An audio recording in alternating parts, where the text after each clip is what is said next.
11 మందిలో ఒక ఎమ్మెల్యే మాత్రమే జగన్మోహన్ రెడ్డి అన్న వ్యక్తి. అతనికి ప్రతిపక్ష హోదా లేదు. అలాంటి వ్యక్తిని కూడా సీరియల్ ప్రకారమో ఆల్ఫాబెట్ ప్రకారమో పిలవకుండా ఒక గౌరవ మాజీ ముఖ్యమంత్రి అన్న ఒక హోదాలో మనం పిలిపించి మినిస్టర్స్ తర్వాత అతను ప్రమాణ స్వీకారం చేసే అవకాశం ఇచ్చాం. అది మన గౌరవం, మన సంప్రదాయం. అది కాకుండా ఈరోజు అటువంటి సంప్రదాయం ఎందుకు వాళ్ళు రిసీవ్ చేసుకోలేకపోతున్నారు? ఈరోజు ఒక బీసీ నాయకుని ఆయన రాకపోతే పోయాడు, ఆయన పులివెందులు వెళ్తాడు, ఎక్కడికి వెళ్తాడు.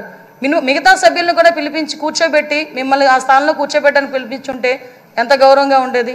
అంటే వాళ్ళకి గౌరవం ఇచ్చి పుచ్చుకోవడం కూడా చేత కాదన్న సంగతి ఈ ఒక్క సభ మొదటి రోజే మనందరికీ కూడా అర్థమైంది. నేను ఒకటే అప్పీల్ చేస్తున్నాను సార్, ఈ సభలో ఇంతకుముందు జరిగిన అవమానాలు కానీ, ఏ ఆడపిల్లకి కూడా ఇంతకుముందు జరిగిన అవమానాలు కానీ, ఏ ఒక్కరికి కూడా ఆడపిల్లలకే కాదు ఇక్కడ శాసన సభ్యులకి కూడా ఎక్కడ కూడా ఎటువంటి అవమానాలు జరగకుండా చూసుకునే బాధ్యత.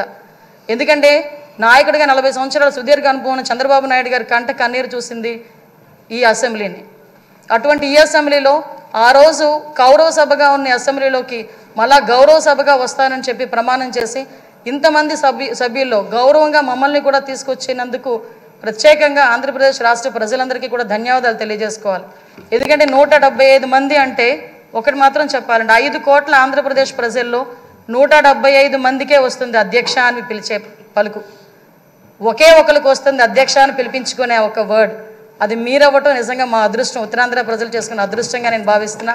అటువంటి ఉత్తరాంధ్ర నుంచి వచ్చిన మీరు ఈరోజు ఇందాక పెద్దలు గౌరవనీయులందరూ చెప్పినట్టుగా ఉత్తరాంధ్ర ప్రజలకే కాదు ఆంధ్రప్రదేశ్ రాష్ట్ర ప్రజలకి అదేవిధంగా భారతదేశంలోని స్పీకర్లందరికీ కూడా ఆదర్శప్రాయంగా ఉంటారని నేను మనస్ఫూర్తిగా నమ్ముతున్నా. మీకు ఆ బ్యాలెన్సింగ్ ఉంది సార్. చాలామంది ఏమనుకుంటారంటే మనం స్పీడ్ అవుతామేమో అనుకుంటారు, కానీ మీకు ఆ బ్యాలెన్సింగ్ ఉందన్న సంగతి నాకు తెలుసు. ఎందుకంటే మిమ్మల్ని అతి దగ్గరగా మీ కుటుంబ సభ్యురాలుగా నన్ను ఎప్పుడు కూడా ఒక కూతురుగా చూసుకుంటారు. అమ్మ కూడా ఎప్పుడు కూడా మమ్మల్ని అందరినీ కూడా ఆదరిస్తారు.